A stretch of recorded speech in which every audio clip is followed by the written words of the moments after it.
Excellencies, the former President, Her Excellency and my sister, the wife of the former Vice President, my brother and chair, my friends, Professor Ayete and Dr. Akwa. Let me say, I'm not going to stand on the existing protocol. Let me say, I will ignore all the protocols.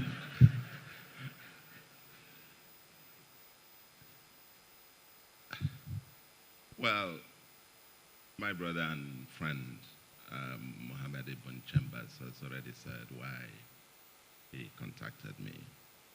And let me say that it's quite a great honor and privilege to finally get to the Department of Economics, University of Ghana in Legon. I'm really highly privileged and honored to be here.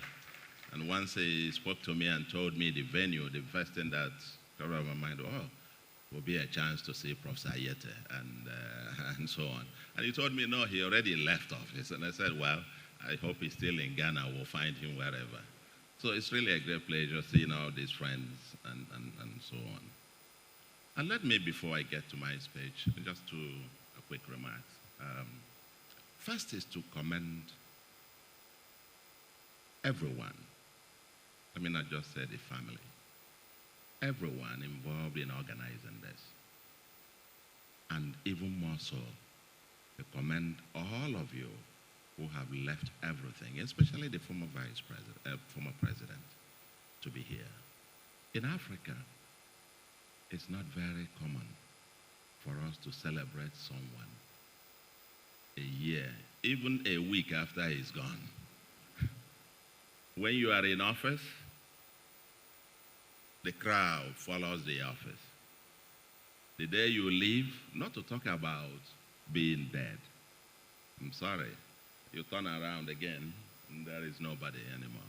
So the former president and all those of you who have assembled to celebrate this person, I want to commend you specifically.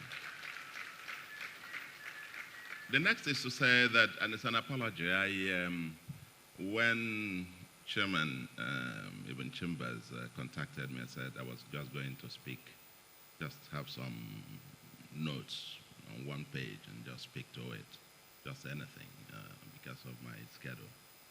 And he said, sure, go ahead. And but I think in the last 2-3 days, I just said to myself, maybe it's just good to just write it down and read it as written.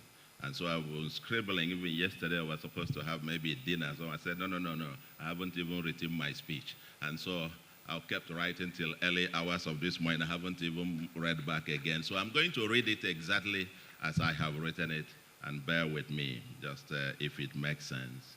So be it. And quite a pleasure, always, for me to be in Accra, Ghana, generally. Done Ghana tour. Some 1998 or sometime, the slave, where they took the slaves from and so on. And last night I tested, the Nigerian Ghanaian thing about jollof rice. I ate some jollof rice yesterday. I won't tell you the result, my own result. But just to say that when I'm in Ghana, now because I'm in Ghana, I think the Ghanaian one.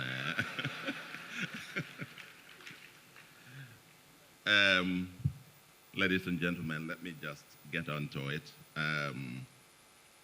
And once again, thank my friend Mohammed Ibn Chambers, as well as the family of the late Vice President, Kwesi Beko Amissah-Arthur. Again, one quick footnote. If you fail to get my accent, you'll ask me after. The Ghanaians see, where we say or, a Ghanaian say ah. When they say bass, we say boss.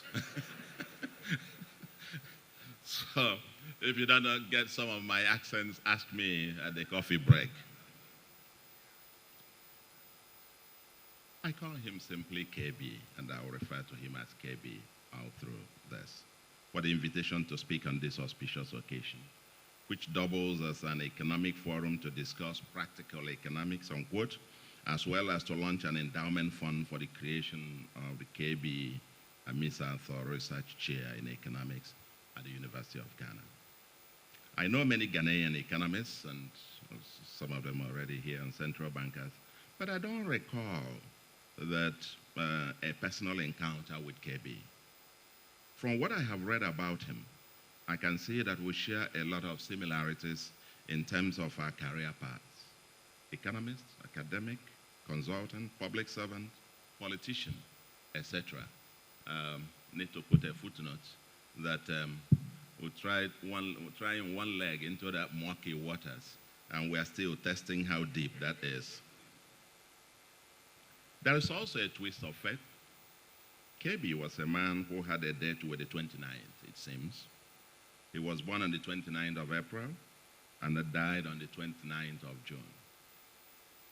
Fortuitously, I arrived Accra here from Brussels on the 29th of April 2004, his birthday, KB's birthday, to receive the Kwame Nkrumah Africa Leadership Award when my appointment as governor of the Central Bank of Nigeria was announced in Nigeria.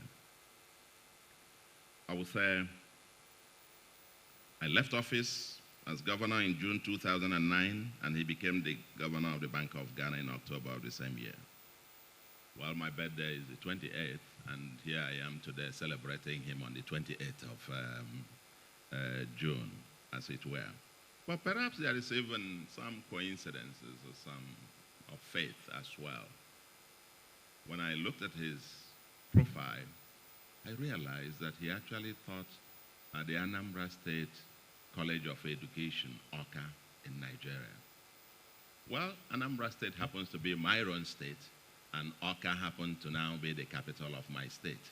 And so someone could say, I have been invited to come and celebrate one of my departed village men, as it were.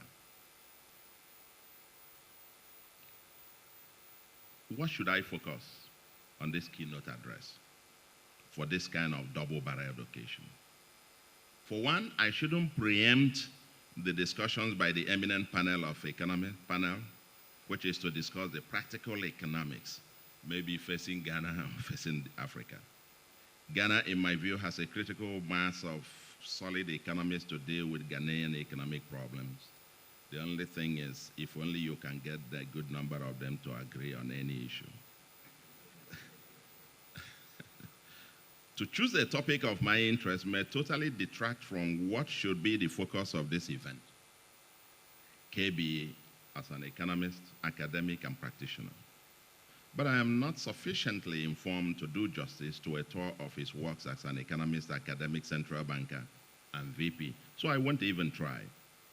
Last night, I read the program for this event and noticed that the topic was assigned for my speech, namely, making sense of economics. I smiled and wondered whether anyone can indeed make sense of economics, but I'm sure they're here to do so. This topic reminds me of my inaugural lecture as a professor and could probably need more than a full book to cover. I've rather chosen to even a more dangerous gamble, and that is to try to read the mind of the dead. And let me be clear, I have no training in necromancy or in clairvoyance.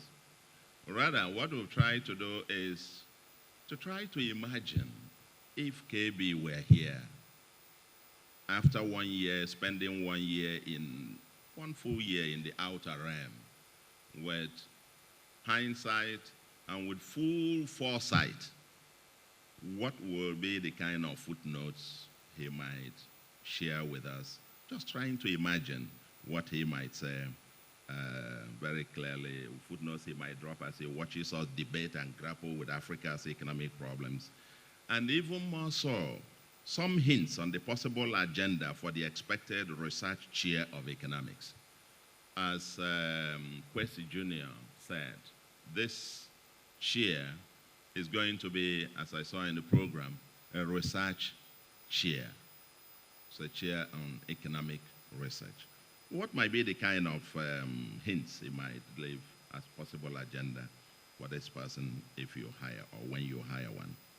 Consequently, we've entitled our speech, KB Amissah-Arthur, some common sense ideas from the dead economist. Some common sense ideas from the dead economist. Well, do you remember the book first published in 1989 by Todd Butchers, entitled New Ideas from Dead Economists, An Introduction to Modern Economic Thought? The book was a tour of the history of economic thought, reminding us that we have struggled with many of the same problems century after century. In Nigeria, we changed the name of the public electricity company from Nigerian Electric Power Authority, NEPA, N-E-P-A. And Nigerians said actually the real meaning of NEPA is never expect power always. Then, as we are going through privatization, we decided to have a holding company. And so we renamed it Power Holding Company of Nigeria, PHCN. And then Nigerians again retorted, PHCN means problem has changed name.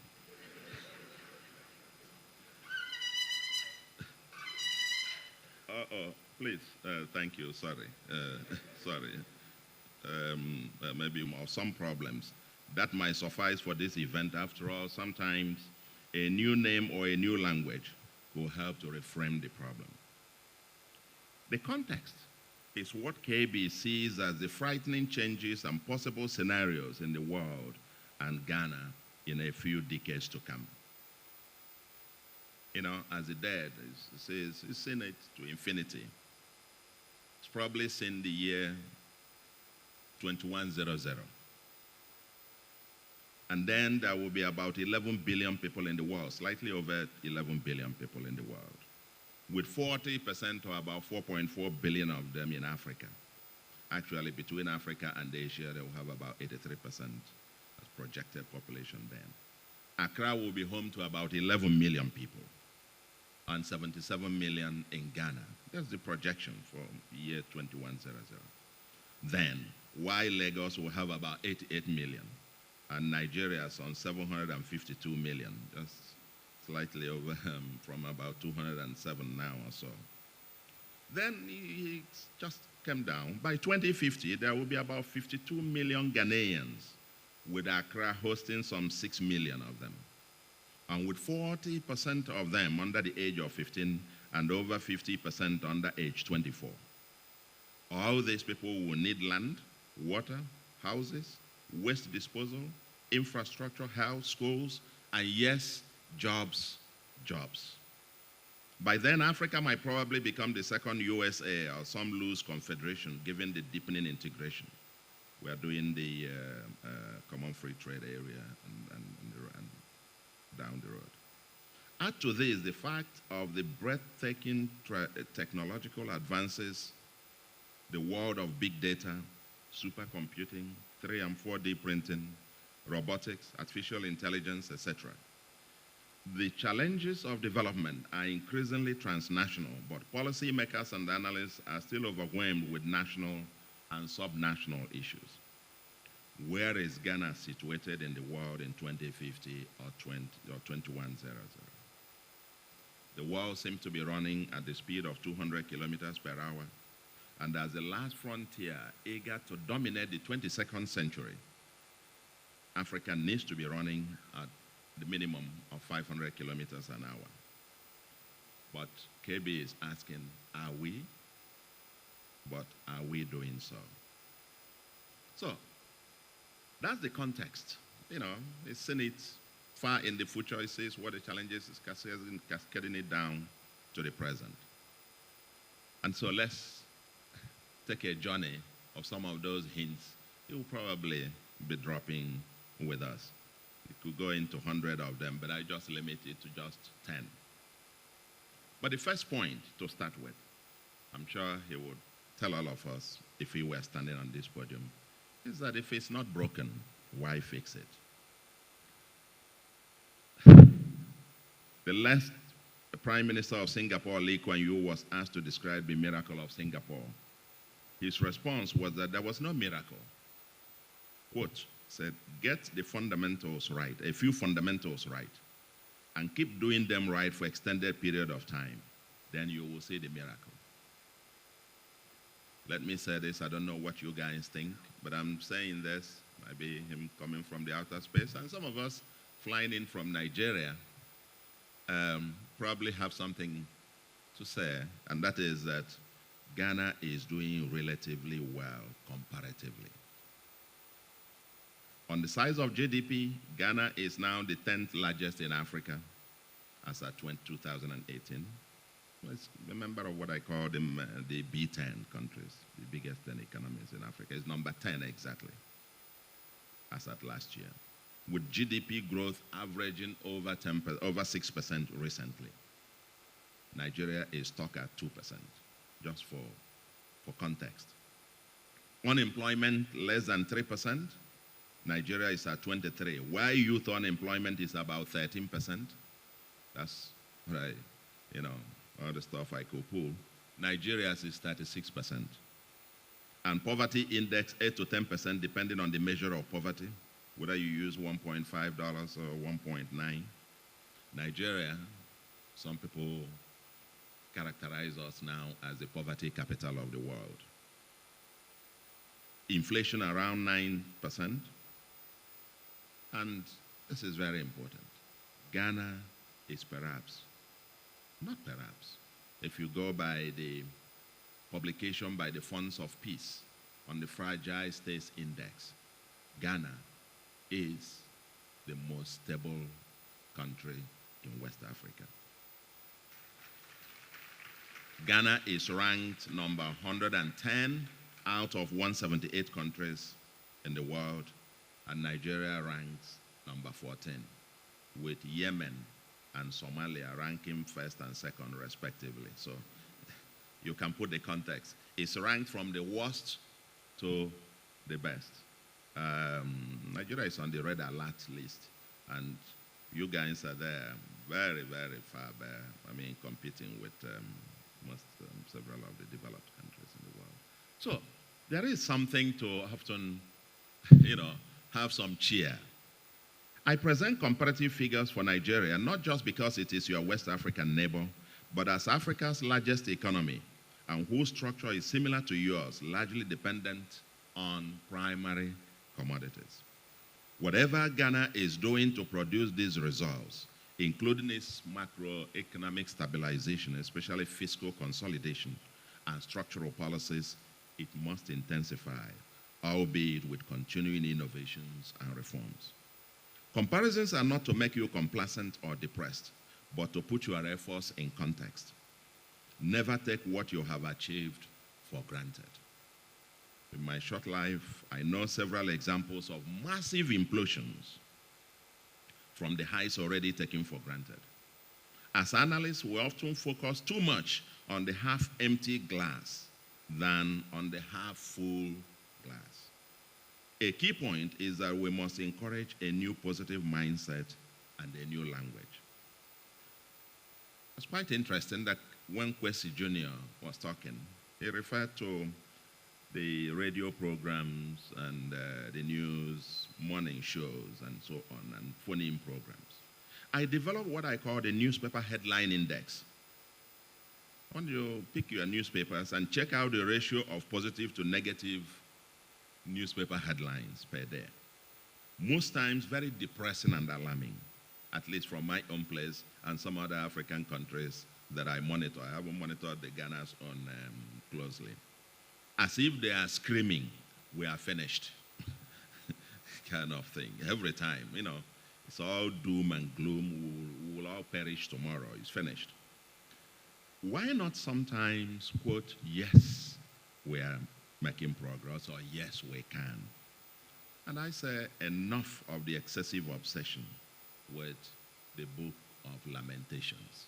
I know many of you are Christians, but that is the part of the Bible I don't fancy reading, the book of Lamentations. And so there could be power in language. You can become who you say you are. That is the first base. So if it's not broken, why fix it? The second point Number two is, does economics still matter actually? Or do economists matter?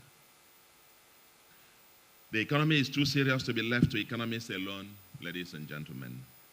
But Ghana seems to have great faith in economics and economists by appointing economists or former governors of central bank as VP in recent years.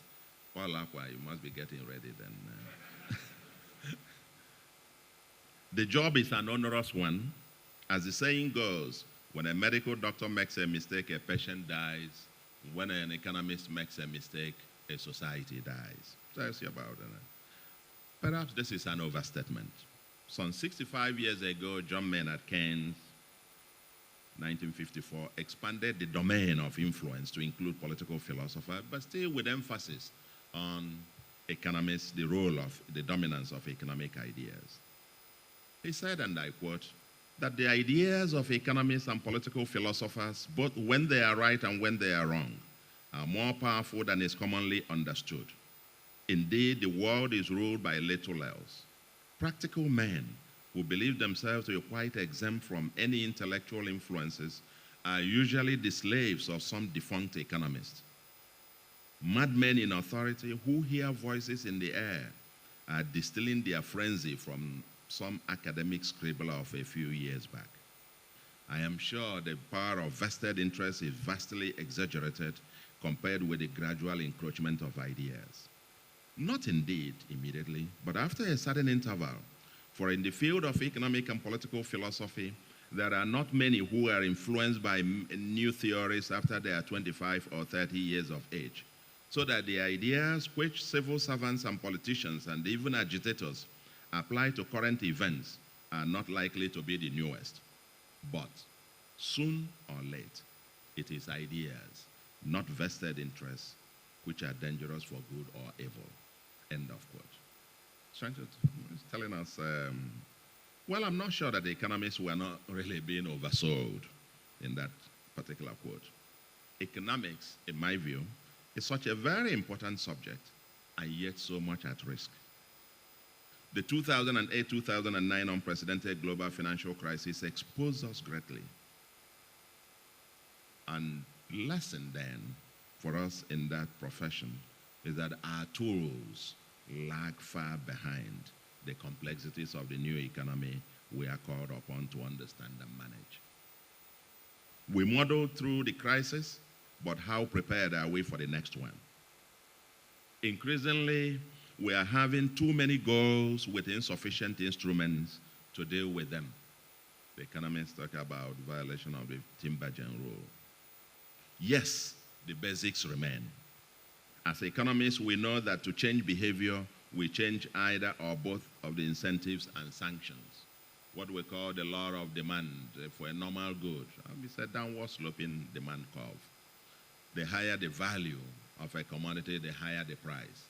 But somebody keeps reminding us that with technology today, even each year, there is improvement in value and increase in value, and the price, that it is envisaged that in some decades to come, chips will cost maybe like a penny, as the case may be.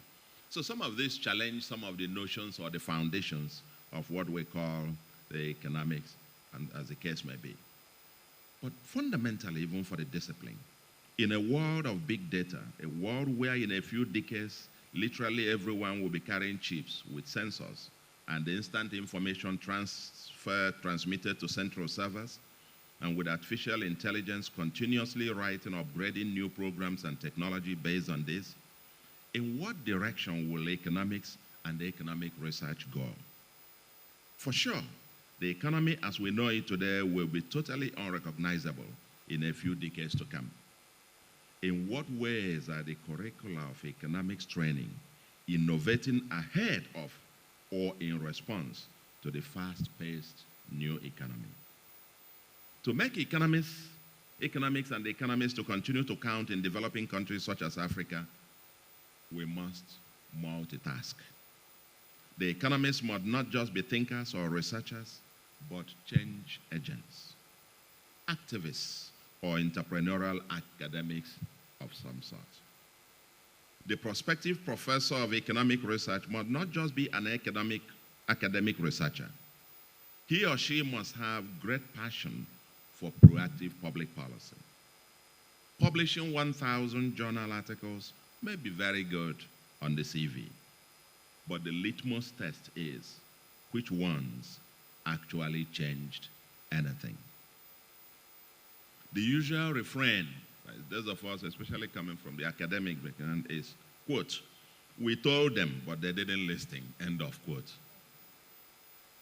But the counter, just a footnote from KB, is saying, never give up. Repetition aids memory. Find your own space, your own niche, and keep knocking on many doors as evangelists. You will never know who will use it. Today or tomorrow, in Ghana or elsewhere. Just keep knocking on the doors. We won't be content to say, I have told them, they didn't listen, and therefore you get up and then, anyway, that is it about where economics, where are we, and what we must be focusing on. The third quick point, and this is, for many economists, this mightn't, I don't know what happens in the Department of Economics here. Bring back the history of economic thought and political economy. I don't know whether you have a course on the history of economic thought here. Okay, the silence says it. Well, those who are ignorant of history are bound to repeat it. The preeminent emphasis on techniques has the danger of giving the false impression that economics has become a mechanical science, devoid of humanity and values. To the contrary, some knowledge of the history of economic thought provides context and history to several of the problems we are grappling today, and why and how many of the theories or solutions, or the solutions for them. Yes, we need higher doses of mathematics, statistics, and computational capacity to analyze today's complex economies. But so also do we need doses of psychology, philosophy, and sociology, and yes, history of the evolution of the thought processes that give context to our analysis. Many a time, some analysts proceed as though they are discovering the sea route to India, without knowing that they are poorly regurgitating economic ideas of a few centuries ago. Political discussions often see divisions along political philosophies or ideologies: libertarians, liberals, progressivism, or conservatism. And all of these have their own variants of economic thought. I was listening to CNN this morning about the debate by the Democrats, those aspiring for presidential nomination. And the issue of progressivism and so on was right at the heart of their debate. But each variant has got its own mode of economic thought, as it were. Second, we must keep reminding ourselves that public policy research is not a value-free quest. Economists easily agree on the goals of policy, but the choice of the instruments quickly takes us to the domain of welfare economics with distributional consequences, and hence with winners and losers. We know that Pareto optimality hardly obtains in practice. Politics, as the authoritative allocation of value, interferes with the choice of policy instruments. In the end, you can't divorce politics from public policy or economic policy. So, I know for those, this is a conversation we always have as economists. And I say, for those of us who are in search of, quote, the correct economics, divorced from values or ideological political persuasions, have got a long way to search. You have a long search to make. The point must never be lost on any economist who wants to make impact on public policy, this particular point. Every economist that desires to be impactful must understand political economy, and the public choice literature, in my view, is very important. Politics is big business. And unlike Keynes, which we quoted above, I will not discount the power of vested interests. Much of our training is obsessed with optimization games, where the real world of public policy, whereas the real world of public policy is the one of satisficing. It's not an optimal, it's not an optimization game. You got to meet somewhere that is less than the optimum for the society to move on and to be stable. Most societies, and this point is very important to emphasize, one of those footnotes, maybe from KB, as having been a practitioner himself, and going from academics there, that most societies tolerate a certain dose of waste, quote and unquote, to buy out the powerful groups. The public domain or public policy entails constant contestations among competing interests, however defined. And if the dominant interests are not properly aligned in a certain steady equilibrium, the public space becomes unstable and ultimately leads to policy reversals or failure. With powerful interests, you either buy them out, co-opt, or defeat them by mobilizing wider spectrum of winners as the new constituency for the policy. It is a constant struggle underpinned by politics. The welfare state emerged, and still difficult to get rid of, despite all the observed inefficiencies, to avert Karl Marx predicted revolution by those who are excluded or who are the losers. The point, ladies and gentlemen, is that those who are hurting have no interest in peace or in preserving the system. Ideally, we will say sound economics should be excellent politics, but ultimately, politics trumps economics. Politics always trumps economics. To gain traction, economic analysts must learn to communicate with the policymakers. Maybe with the former president seated here and several of you in policy, these things, we must recognize, even as economists, when you go to advise government or you write all the beautiful, you've done all the research, 80 page, 1 day, and so on, and you end up by saying, and the conclusion is, on the one hand, you know, you get to do it. On the other hand, you have to be careful here. He has no interest in reading this. You know, you finish putting all the caveats, X, Y, Z. Said, if CNN were to be in front of you, and they put and say, what is the message? What the president is asking you is, so what? What do I do? You just, after all this fancy, yeah, thank you for the good report, he puts it aside. So what should I do differently? And if you start that communication by telling Mr. President, you know, start with the winners and the losers.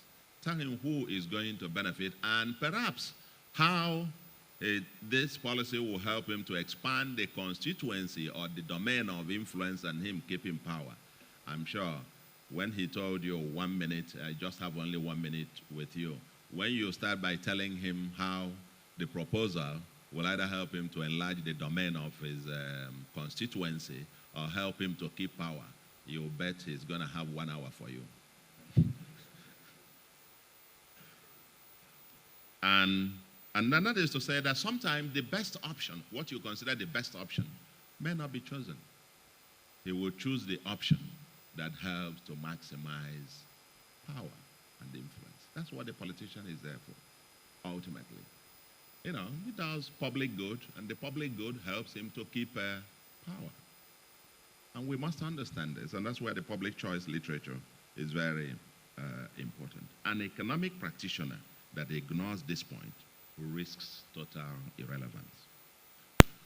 I can give you dozens of examples from my own personal experiences in Nigeria, whether when we were doing with banking consolidation, when we had to bring back 89 banks to 25.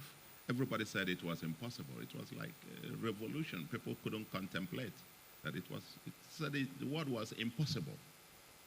Because every powerful person in Nigeria had a leg in the banking system. They turned it, it became even ethnic issue. That ethnic groups, whole states, I mean, you have 36, you could have like some 19, 20 states come together and lead a delegation to the president to say, this can't work. You will make it and my people won't have a bank again. So there's interest. It's about interest, it's competing. But quickly we had to build the counter constituencies for this change, for it to work. The labor, the entrepreneurs, the manufacturers as policy for you, it wouldn't have seen the light of the day. We took on the Nigerian Mint, Security Printing and Minting Company. I was told the pervasive, deep-seated interest there. I remember the then vice president called me and said, Charles, you are risking your whole reputation and everything on this. I said, we'll take it up, we'll get it done. And to do so was not a trivial one because we were fighting. The security company couldn't print 20% of the currencies for the country. And we wanted to turn it around. But the people who were bidding to take it over happened to be those who were printing currency for us abroad. See the conflict there. They couldn't. Of course, they fought everything. But finally, in 3 years, we were able to turn it around and were able to meet 100% printing requirements in Nigeria. And only then people went to say, yes. But the point is, public policy is not just about what is the best. There are competing interests. And if you don't deal with them, that will totally derail that. And I tell you, you did the redenomination here. Took out a couple of zeros. We wanted to do the same in Nigeria. It was announced with fun for everybody, oh, fine it is and that. But you know why it had to be cancelled? Some people, politicians, men mostly, who had stashed cash in the those tanks they use for storing water. You come and you see the tank standing there, you don't know it's all cash. And then I remember one very powerful person in government called me as we were debating this. It was such a big national debate. And he called me and said, so how does it work? And he confided in me. He told me that he has all his money in cash. How will he get the new one when we change the whole currency? And I gave a very naive answer, which I reflected on much later. I simply said, no, very easy. Just take them to the bank and they will change the stuff. Now, they said, okay, yes, we'll go to the bank. Because that then meant he would then show up with billions or whatever thing in the bank, and they will now have a trace of this money in the bank. And I remember the day the policy was overturned, I had just spoken to the president and people, and I was traveling to the UK for some other meetings. I was in a meeting, actually, with the then Speaker of the House of Representatives when my former boss and former president called me. I said, where are you? I said, I was in there. He said, I just heard that they canceled that policy. Well, I said, let them go. And I was still persuading the Speaker about this policy when I heard from the former president that it's been canceled. So when I went back, that I then realized, okay, I said this one, he's done this banking consolidation, and we're hurting. Now that we've stabilized, he wants to go for the final solution. He wants to bring all of us out to come and line up in the bank, and so the Economic and Financial Crimes Commission will start looking at all of us. No, it is not good policy for Nigeria. It's not good. So, all I'm trying to say is for us as academics, as economists, or the research chair, if you want to be impactful or helpful, you must understand your antenna must be wide. If you don't understand the political setting, then I'm sure, ladies and gentlemen, you will end up designing all your fanciful stuff, but it will not get traction. It will go nowhere. start with understanding who wins and who loses, and see how you take out the losers and how you either buy them or you defeat them, so to speak. If I had sensed that prayer, that there was this constituency, probably would have designed it differently, or even presented it differently, or even shown them how we could do that. Because maybe what he was asking me, this powerful guy was asking me, was how I could personally help him. Can I give you my own? You go and change it for me and bring it back also. That's what I learned that this was all about much, much later. And I told him to go to the bank. Okay, the fourth, ladies and gentlemen, future studies, strategic foresight and positioning. My dear friends, adaptive research has its limits. Much of our economic research are preoccupied with immediate survival. We use historical data to inform policy today, but in many cases, before we finish teasing out messages from historical data, the policy impulse are overtaken.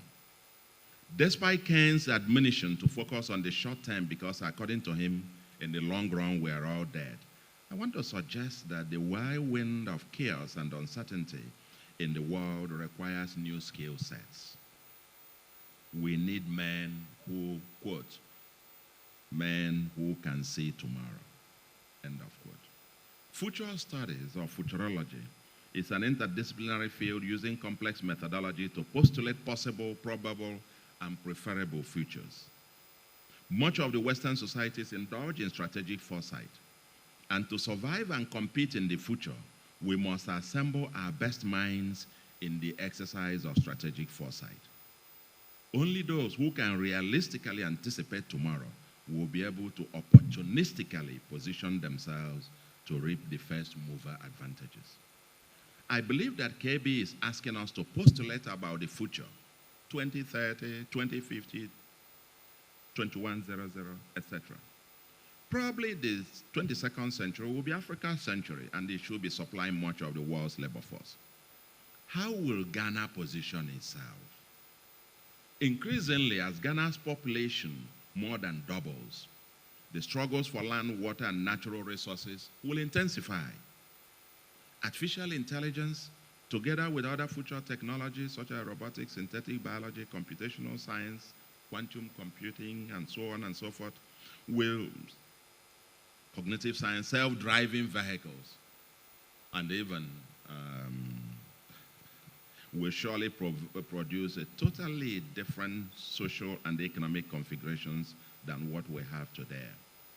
Check out China's targeted 10 industries by 2025 with an aim to dominate the world, and the US response. The world is on the fourth industrial revolution with a digital economy. And this entails humongous creative destruction going on with huge job losses and future structural unemployment. While electric cars are fast replacing diesel or petrol cars, many of our people are still building petrol stations.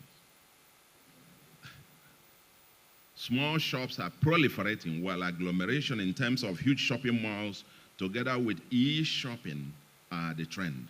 Automation is upon us, etc. Ordinary people who can't explain what has hit them resort to xenophobia against, quote, foreigners who are blamed for displacing them. Most futurologists believe that with billions of people being added to the global population, only new systems for food, water, energy, education, health, skills development, and job creation, economics, and governance will avert the potential disastrous consequences for humanity and the environment. And that's quoting this from the State of the Future, 2015-2016. The question is, I asked this question, but before we got into this hall, I got a little answer. The question is, who and who in Ghana are thinking through the alternative future scenarios and mapping out alternative possible proactive responses? In which areas do we proactively position to become global leaders by the end of 2050 or by the end of the century? Just like the Chinese, everybody is strategically positioning. I think before we came in, I was having a chat with Professor Ayet and Paula, and we were discussing this digital economy and what that means for the new world, and even for our students in the universities. And that conversation convinced me, and what Professor Ayeta is doing with Club of Universities in Africa, trying to get them to think about these scenarios and the future, and the vice chancellors. Then I breathed, had a heavy relief that at least Ghana, I don't know about my own, but at least Ghana has a group of people who are already thinking about that future. And I want to commend all of you and say, keep on the good work. We need to anticipate that future today and position ourselves strategically to get there. The fifth is a new educational system for the 21st and 22nd century. KB must be concerned about the state of education in Africa and what it means for us to transform our economy sustainably. His father was a renowned headmaster. That's what I read. Is that true? That's true. Okay. And he, too, an academic. And when I spoke to Mama Amissah-Arthur, we were talking shortly before we came, she said she even set up the library in Oka when she was carrying Kwesi Jr. as a baby, and so on and so forth. Maybe we'll need to go back to that. We'll take you back to your home state, because we have to adopt her as our own now. We'll have to struggle a little bit with Ghana, but we are friends. You can lend her to us for a few months or a few years, so to speak, to go back home. So you've had this background in terms of education, and we are concerned. A fascinating book, which I recommend, is entitled Pass the Books, Hold the Oil, by Thomas Friedman, 2012. Human capital, ladies and gentlemen, is, in my view, Africa's dormant resource, 1 million times bigger than its combined natural resources if properly harnessed. Labor could become Africa's largest export by the turn of the century if we do the right things, especially as populations fall in the Western societies. Whereas African and Asian populations are spiraling, those in the Western societies are actually falling. And that's an opportunity there. But the rest of the world will not import illiterates from Africa. They will demand for educated, skilled, and productive labor. Africa should be seeking to produce tomorrow's global citizens. Without, in many countries, however, in Africa, I know quite a good number of them, quality is a key concern. I don't know about Ghana. In several African countries, for example, more than 50% of the graduates of the educational system are unemployable. And in the future world requiring continuous skill upgrading to survive in a world of structural unemployment, it could get even far worse. The content of the educational system and learning outcomes in Africa need serious attention. Primary and secondary school students elsewhere are learning coding as part of their regular curricula. Rote learning, instead of critical thinking and the imagination, still dominate much of Africa's curricula. Who are the teachers and what are their skill sets?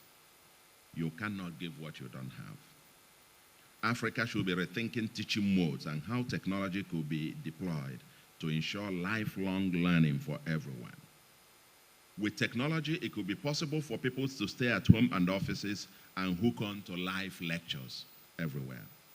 Tomorrow's world will not just be about what you know, but even more so about what you can do. Consequently, let me borrow from Ghanaians' catchy way of framing public policy to suggest a policy of one youth, one skill, and later, one youth, 4 skills. I think you have quite a way of pushing this in your own, one youth, 1 skill initially, but a later, minimum of 1 youth, 4 skills. The 6th, health, economics, and mainstreaming of healthy living for Ghana. An educated and healthy population makes a productive nation. Sometimes it takes adversity to jolt a society to say, never again. KB's death, while on a physical exercise, is an interesting paradox. On the one hand, his obsession with physical fitness is an excellent lifestyle which should be recommended to every Ghanaian and every African. My wife has a slogan for healthy living. Quote, she has it pasted on our refrigerator in the kitchen there and so on. She has it written boldly. And the quote, so you want to open something there, you're already reading it. You turn to the other side, it's written boldly everywhere. And she has it almost like as a slogan. And I think he writes it, quote, eat clean, exercise dirty. So if you are opening that fridge and you want to, you say eat clean. You're already thinking, what am I pulling out from there? Exercise clean, eat clean, exercise dirty. We should vigorously pursue public health research and advocacy to maintain healthy lifestyle throughout Ghana and Africa. That should be a great testament to his memorial. But on the other hand, for KB to die on a treadmill exposes the limits of our medical technology, and Ghana should be able to say never again by mainstreaming medical facilities and technologies. Again, by the Ghanaian way, I learned this very interesting way. Let's shoot for, in the long, whatever it is possible. Okay? Let's shoot for one village, one clinic, powered by smart technology. Therefore, if you sum this on education and health, for human capital, therefore, it should be one village, one school, one clinic, all powered by technology. Increasingly, technology should make it possible to have centralized or cheap diagnosis and prescriptions.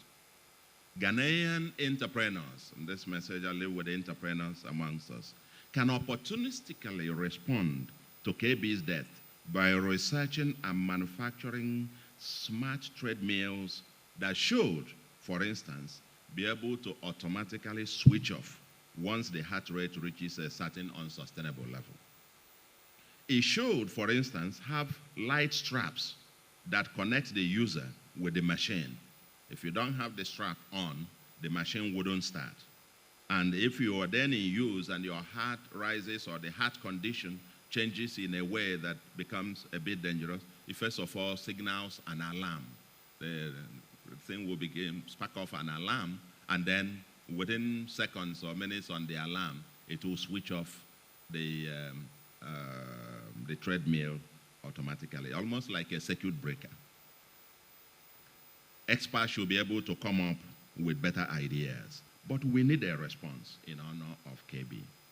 Many people die on the treadmill. In Nigeria, I know quite a number of people who on the treadmill died. And the very foundations. In fact, the daughter of one, the son of one of the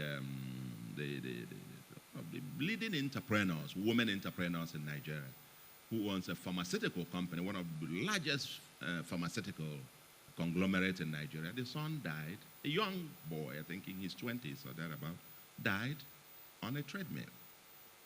A young boy, as it were. So many people do. I know a few. And Ghana can therefore, in honor of KB, lead the way to say to the world, no one should die on a treadmill again. On the 7th, smart population policy, migration, and conscious citizenship. Population policy is a dirty word in this part of the world. People see it as the code name for population control. By personal example, KB left a subtle but powerful example and message. Madam, I think that message is, quote, bring forth the number of children that you can train, end of quote. I'm not sure, Mama, that was that's the message that you've sent out to the rest of us. Even as the state has a public policy not to leave anyone behind in education and health, it should be no license to breed children without limit. Finding the right balance is important, however. On the one hand, Ghana might want to maximize its contribution to global labor supply, thereby maximizing returns from the diaspora. As stated earlier, labor could become Africa's largest export in decades to come. However, whether or not the diaspora and homeland can weave a dynamic synergy to sustainably propel the homeland as a prosperity haven depends on the consciousness of the citizenry. The waves of transformations of China, India, Israel, Japan, Vietnam, etc. benefited significantly from swaths of skills and capital from their global tribes, the diaspora populations. Africa has a growing diaspora population, but risks being the only region that might not reap the dynamic benefits of generations of migrants, ostensibly because of what I call the bleaching syndrome, which some deploy as a survival or coping mechanism. In simple terms, this is the deliberate but systematic loss of identity by the diaspora population. First, they lose their indigenous names, they lose their language, they lose their culture, and they're totally different people altogether. And hence, the inadvertent disconnect from the mainland. These constitute the floating cultures or global citizens without roots. And I will say this, what I call bleaching syndrome. And I want to just make 1-2 sentences about this. This is serious. Africa has millions in diaspora. I don't know about Ghanaians. I admire Ghanaians when I see them, in fact, from the name alone, Kwesi, and all this, and you know, you're from Ghana, that's it. Let me use my place. And like somebody says Igbo, he spoke Igbo to me. Maybe my people are the greatest casualties of this. When slavery happened, the way the white man did it, first of all, you change the name. You are no longer Kwesi or Aqua. You are now Mr. Stone. Your language, whatever thing, forget it. You speak English. Your own children get up and start asking smart Stone. Their own grandchildren answering something smart. After a few generations, they've forgotten their roots. They have no clue. So, you find the Americans, the black Americans, they simply say, we are African Americans. They can't say, you can't trace the back again where they come from, whether they come from, you know, the current Ghana or Nigeria or Ethiopia, wherever. They have no clue. They're just African Americans. But that dislocation means that their connection to the mainland is broken. The umbilical cord is broken. If you find Chinese, Indians, Jews, whatever, other globalizing tribes, wherever they are, their language, their names. In America, when they call somebody, say it's of Greek immigrant, even after 10 generations. They call the name of another, say it's of Irish descent. They call the other one, they say it's of German descent. From their names, they are able to say so. In the case of Africa, a new wave is going. When the guy gets in there, his first name is Chukwuma. I have been struggling to throw away Charles all my life and answer my Igbo name, which is Chukwuma. I have been struggling with that, but everybody else keeps bringing that Charles back. And so I guess I'm too late in the day. But none of my children answers an English name. But what you find is, you will now go, even those who are given that, Chukwuma will now change his own to Chuck. Okay? Will now change it to, you know, Chuks is even, we can relate to a Chuck. And you are wondering, what is this one?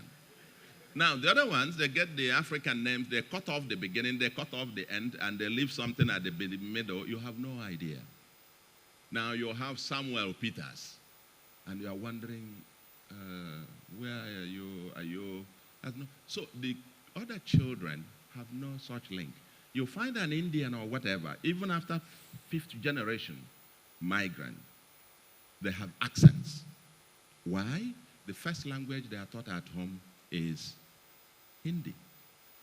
That's the language they speak at home. Then they go out and speak English subsequently. What that means is that those kids, even the 10th generation, any day they get down to India, or they get down to Israel, or they get down to China, they immediately feel at home. They can speak the language. For the transformation of these economies, the message I'm leaving is that Africa is losing that potential huge resource because of this disconnection. I've met many Nigerians out there in the US, and you ask the kids, somebody said, Kedu, Kedu is looking at you. Then the dad will say, don't you remember? Kedu, it means, you just say Odema. Oh yeah, Odema. He said it. And then, somebody said, Uncle, yes, my dad took me to Africa. Yeah, he's going to, because the dad took him sometime to Nigeria. He has no memory that it's even Nigeria. It's to Africa. So he's born to Africa. This dislocation, I'm trying to say, is cutting off the symbiotic dynamic relationship that had to make this huge resource, millions of our people in diaspora, or the generations after the first generation migrants, to become a potential source of growth for ourselves. And so I ask this question, ladies and gentlemen, how do we get the thousands or millions of Ghanaians in diaspora and their future generations to stay connected to the mainland? For starters, this will require deliberate measures to create a sense of national identity and consciousness in every Ghanaian to make him or her such a proud and patriotic citizen that the bleaching syndrome won't be an option. I call it bleaching syndrome when people deny who they are. They are not proud of who they are. You got to bleach to be closer to the white man, to feel accepted and to feel adequate. That's why you need to drop your name. You can answer your local name. You'll have to answer Charles Samuel to feel, yeah, you are part of it, to feel accepted. I call it a bleaching syndrome. You deny your language, you deny your culture, and so on. Nobody else does. And I want to say that we in this bit need to begin to have deliberate programs to reverse this. Policy, research, and action will be needed to reverse this trend and to reconnect the broken pipes. The eighth, and these two are short ones. Activist Developmental Monetary Authority. Dr. Akwa, and I can see a lot of central bankers here. If KB were to come back to the Bank of Ghana, what would he do or see differently? Traditionally, central banks are the most conservative macro policy institutions with precisely defined mandate and narrow instruments. The political pressure to, quote, do more can be overwhelming, but thank God the independence of central banks in terms of instrument authority can sometimes provide safeguards. Politicians will continue to ask you, must be restrained not to use central banks to circumvent fiscal ceilings. I am sure KB could possibly say a lot. Surely, he would encourage the continuation of active coordination between monetary, fiscal, and structural policies of government. I always reminded fellow policymakers that it is one government, one economy. I don't know much about the activities of the Bank of Ghana, and I have no intention of commenting on its policies, even if I know. However, let me drop two footnotes from my experience. First, given the structure of some African economies where price inflation is dominated by food prices, inflation targeting using exclusively the standard instruments could be severely costly in terms of high interest rates. In Nigeria, I observed that headline inflation was dominated by food prices. Thus, if by fluke you have good rains and bumper harvest, food prices drop, and bingo, headline inflation is down, and vice versa. We also observed that given the high risks associated with agriculture, commercial bank lending to it was extremely low, despite its huge potential to contribute to economic growth and lower inflation. Agriculture, therefore, became for us a silver bullet for employment and output growth and lowering inflation. And hence, any structured intervention that boosts food supply or agriculture assists the central bank in achieving its objectives, employment, output, and lower stable inflation. It seemed then to be the silver bullet that created a win-win. So we decided to de-risk the agricultural sector to make it profitable, good enough for these guys to lend to them. And also created a special fund for large-scale commercial agriculture. My successors have expanded on the program, and I would say with certain degrees of success. And therefore, my conclusion from that is that under special circumstances, targeted structural monetary policy can work. The second footnote, which I won't elaborate, is that ownership of capital matters. Ethnicity of capital is real, and financial banking system of a country is part of its national security. We learned quite a lot during the consolidation of Nigeria's banking system. We won't say more than this in this forum. Remember the statements I made? Ownership of capital matters. Ethnicity of capital is real. And financial banking system is part of a national security. And I will share an experience I had. Just only one footnote, I won't say more. Before we did banking consolidation in Nigeria, that was how this, I was formally, before I went to the central bank, I was the chief economic advisor to President Obasanjo. From there, I went to the central bank. And there was this, almost all these foreign investment promotion, programs in London, and this and to go. I always complained. I didn't believe that it was a useful thing. It was just a jamboree.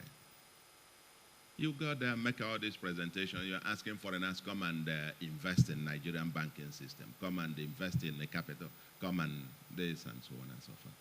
We got nothing. When we then consolidated the banks, through consolidation of the banking system, hundreds of millions and billions of dollars poured in. That's for starters. Even after the consolidation, there was a race to the top by the various banks. And they kept going to the capital market, and foreign money continued then to flow in billions. But remember, when we were going on promotion, investment promotion, nobody listened to anybody. But once the banks showed up, because before the consolidation, none of Nigeria's 89 banks was in the top 1,000 banks in the world. None. All the 89 banks put together were just the size of number 4 bank in South Africa before the consolidation. After the consolidation, and we had 25, in 3 years, 14 Nigerian banks were in the top 1,000 banks. 2 of them actually in the top 300 after first 3 years. And obviously, the race to the bottom meant they were then, of course, spiraling ahead.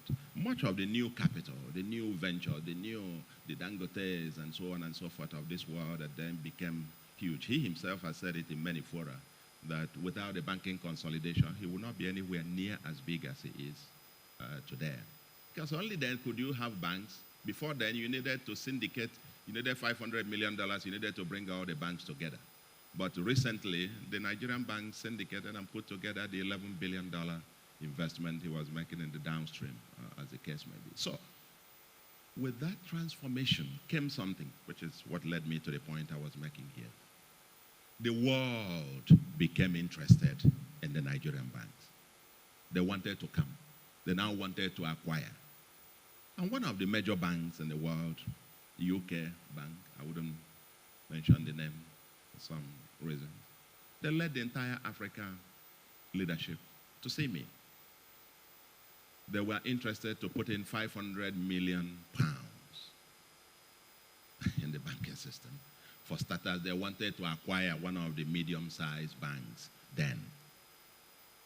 They were ready 500 million pounds. And my response was for good or for bad. My response was, thank you very much. You're welcome. I'm glad now.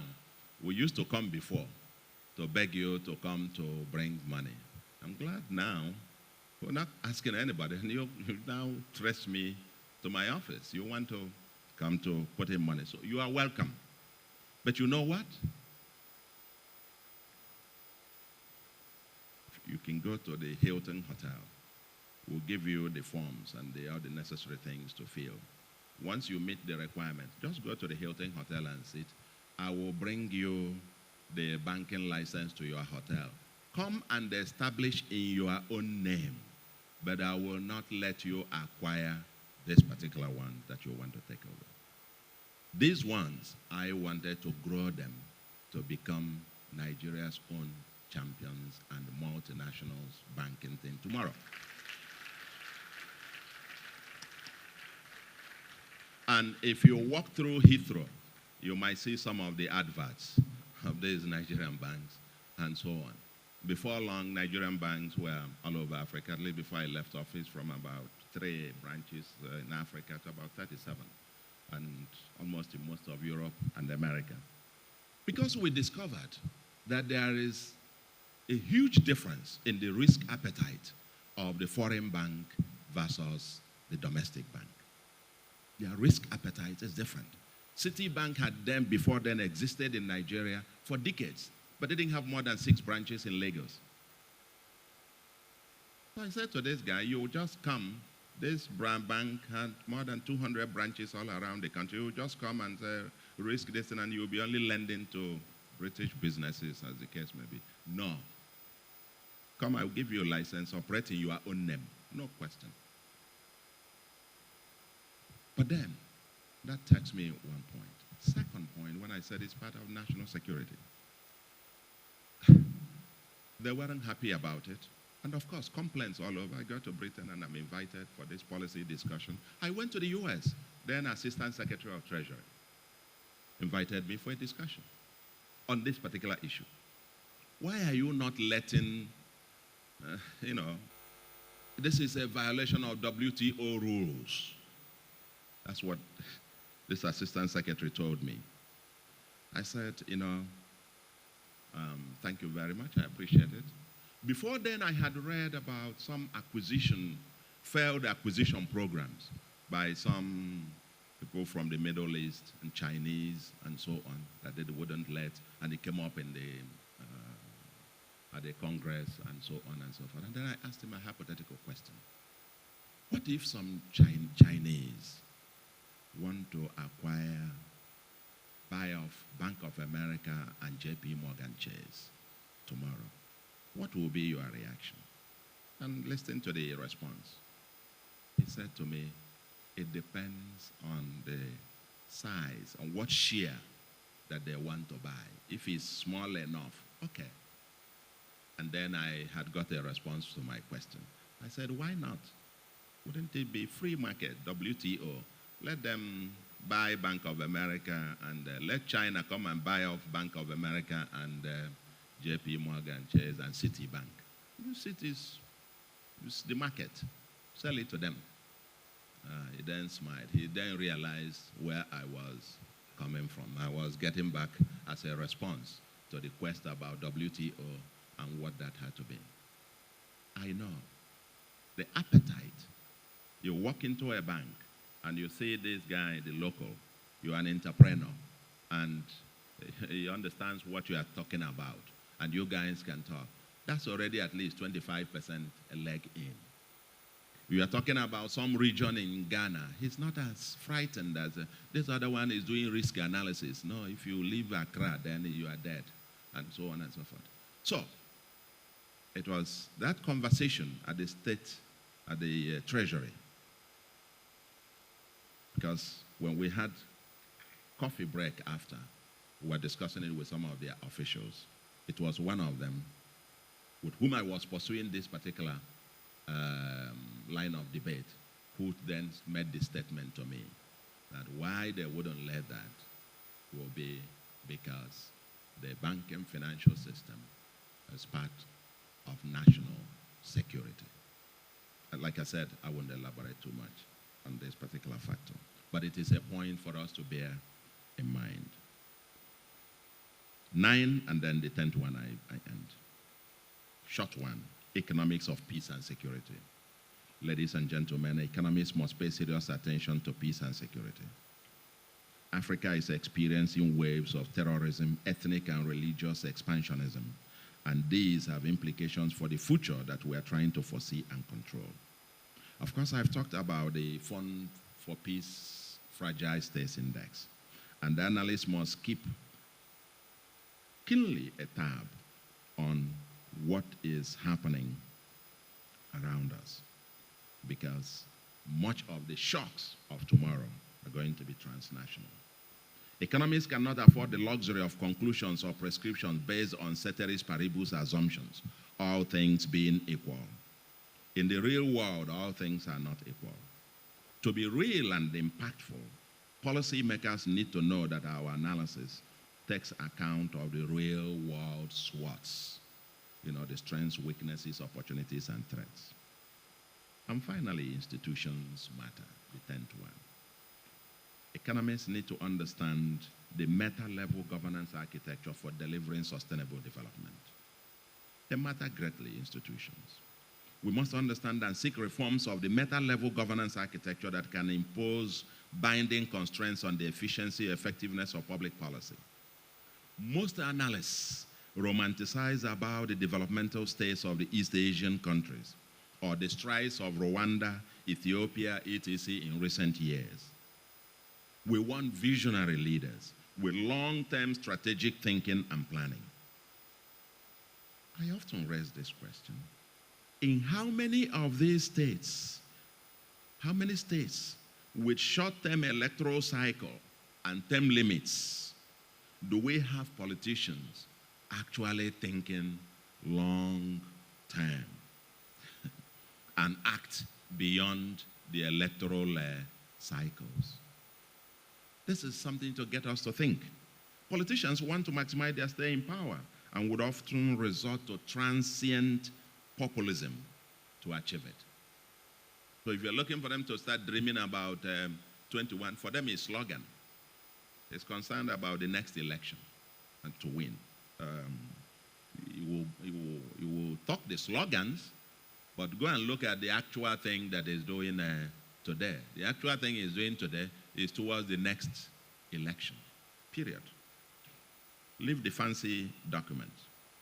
So, my point is that it should not be off limits for economists to debate the appropriate institutions of democracy given our stage of development and the race and the need and the race to catch up with the rest of the world. For example, we need to debate, and we're having this debate in Nigeria, debate single term limits for presidents, or some configurations that could enable a government to focus on its real agenda from day one and not starting the campaigns for re-election just immediately after swearing in. Because that's, we were debating it in Nigeria. Why don't you have a president 7-year tenure and that's it. You move on. The next person comes 7 years or 6 years or 8, whatever it is. Have him secure him and so on. So you're not worrying about next re-election. If you want to bulldoze, put an 8-lane from here to there, but he can't do it. This is in the long term when Ghana, Accra will have a population of about, Accra will be home to almost 10 million people. How will people fit in here? And somebody wants to have a long-term vision, 2050, then we need to pull down about 200 houses to create 8 lanes to go there. No. However you go to him to design that, he's a politician. He has to think about the votes, the uproar, and he will be scared. He can't, because the next election is around the corner. He will pass it to the next one that will come. Let the next government deal with it. Yes, it is a good one. You want us to, and then of course the midnight advisors will come and tell whoever tell the president or who, that person who suggested it, see, I told you, he's not with us.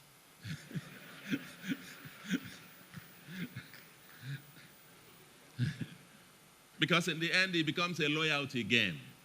It's a loyalty game. I told you, he just wants to sabotage us. He's working for the opposition. Don't you know, and so on. And so the next time you come and you are talking to him, he will be looking at you with one eye. And then I ask again, ladies and gentlemen, what about the institutional arrangements to manage natural resources for intergenerational equity? On this one, I plead with you in the name of God. Please don't learn from Nigeria.